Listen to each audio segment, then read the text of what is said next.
lama tak call saya. Baru sehari tak? Sehari lama lah.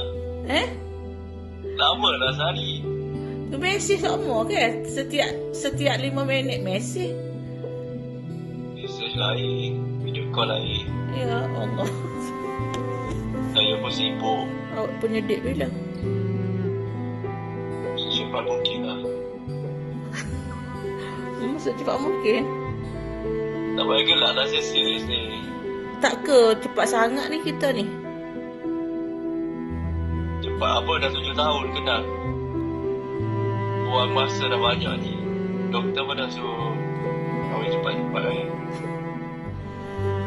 Yelah, saya kan takut lah. Maksudnya awak kan muda, peminat pun ramai, meeting banyak.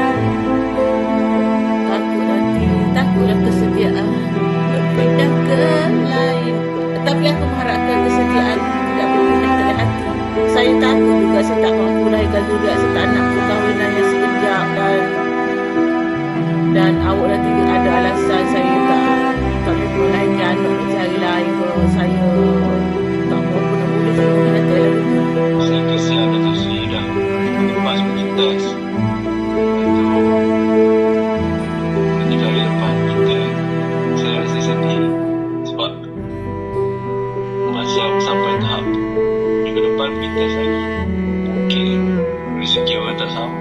Saya tahu prinsip awak. Ya, Awak takkan main-main, awak serius.